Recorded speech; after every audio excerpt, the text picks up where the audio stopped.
In this video, let's talk about three gas laws: Boyle's law, Charles' law, and Gay-Lussac's. And I think it would be helpful if we see it all in a chart so we can see how each one is a little bit different and they are also a little bit the same. So let's get started. With Boyle's law, the constant is mass, and it states that pressure and volume are inversely proportional. You can take a look at this graph and you can see that as pressure increases, volume goes down, and as pressure decreases, volume goes up. Now, let's talk about the density. Pressure and density are directly proportional. So as pressure goes up, so does density. And the formula is P1 over V1 equal P2 over V2. P is pressure, V is volume, or you can see it as pressure times volume equals K, which is a proportionally constant. Now let's move on over to Charles' law. With this, the constant is pressure, and it states that temperature and the volume are directly proportional. And you can see in the graph that the temperature goes up, so does the volume. Density. It is inversely proportional to temperature. So as temperature goes up, so does the volume. But the density goes down. When temperature drops, volume drops, and density goes up. The formula V1 over T1 equals V2 over T2. V is for volume, T is for temperature, or volume divided by temperature is equals K. A proportionality constant. And finally, we have Gay-Lussac's law, which is also called the pressure and the temperature law. In this case, mass is fixed and volume is a constant. It states that pressure and temperature are directly proportional.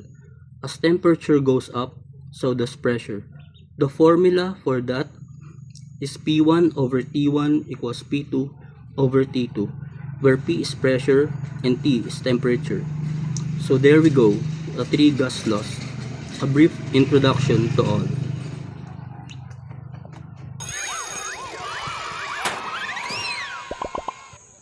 The first law of thermodynamics. It states that energy cannot be created or destroyed, only transformed from one form to another. Internal combustion engines. Fuel burns inside the engine, producing energy that moves the car and generates heat as a byproduct. This process involves a combination of air, fuel, and spark, which ignites and expands, driving the engine's pistons and ultimately propelling the vehicle forward.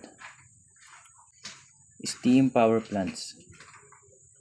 Heat from burning fuel creates steam, which drives turbines to produce electricity.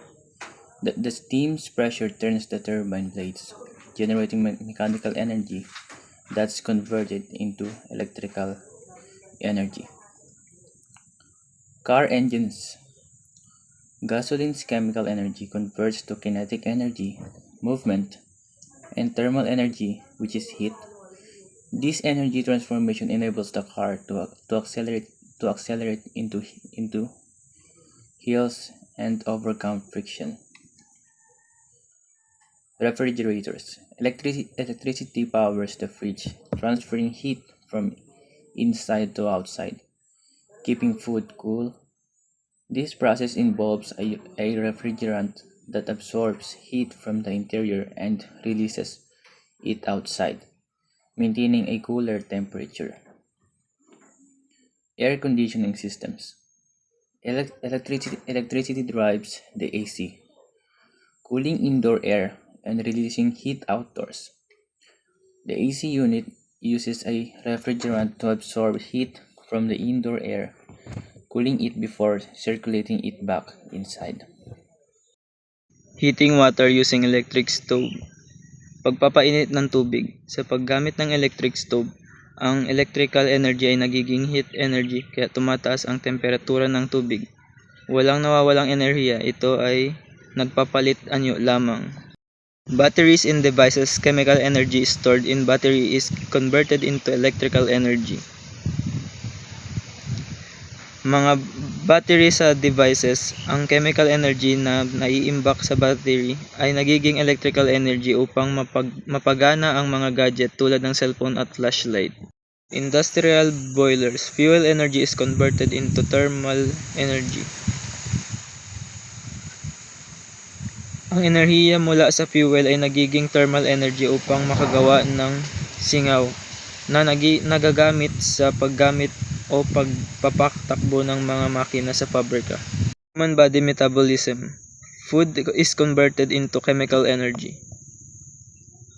Ang metabolism ng tao, ang pagkain, ay nagiging mechanical energy, thermal energy, at stored energy.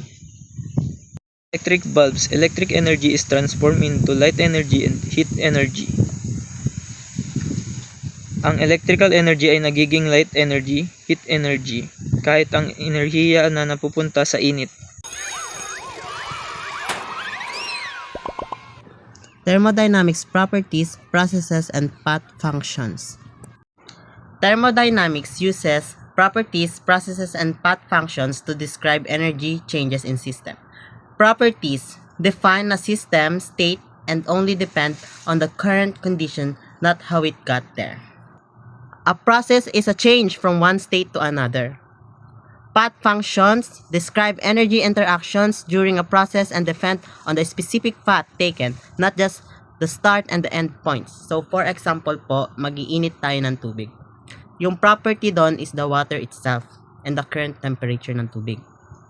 Ang process po ay what is happening. Ano ang nangyayari? The water is heating up. That is the process. And what is the path functions? Ang path functions ay how it happened. Paano nangyari yon? Gumamit tayo ng init ng apoy ng kalan para mapakulo ang tubig. There are three main ways heat travels: conduction, convection, and radiation.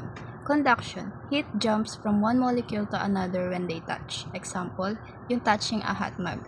Your hand molecules get energy from the mag molecules right where you touch. It's like a quick high five passing right the heat along. Convection. Heat travels by moving fluids like water or air. Example dito yung lava lamp. The hot stuff at the bottom gets lighter kaya siya umaakyat, while the cooler stuff sinks. This creates a flow that spreads the heat. It's like a wave of warm air or water moving around. Pangatlo, yung radiation. Heat travels as invisible waves, like light or infrared rays. Example, yung feeling the warmth of the sun or campfire. Even if you're not touching it, the heat travels through the air or even space as waves. Understanding the heat and work. Scientists use plus and minus sign to keep track of energy. First, work. Positive work or positive sign ng work is the system does work like a car engine using fuel. Energy leaves the system. While yung negative ng work is done on the system, like pushing a box across the floor. Energy enters the system. Heat. The positive heat is the system absorbs heat like a pot on the stove getting hot. Energy enters the system. Yung negative heat, the system gives off heat, like ice cube melting on cooling your drink. Energy leaves the system. Note, basically, positive signs means energy is coming in, and negative signs means energy is going out. In thermodynamics, we talk about the two main types of energy in a system, macroscopic energy and the microscopic energy. Sa macroscopic, this is the energy we can see and measure easily, like the kinetic energy, which is the energy from the system's movement. Yung moving cars, yung mga gumagalaw na nakikita, ganun. Yung potential energy is yung energy from the system's position. Example, yung water held high in a dam. Yung microscopic energy, this is the energy happening at the tiny unseen level of molecules and atoms. It's mainly called internal energy. Yung internal energy is the sum of all the tiny movements, moving around of the molecules within the system.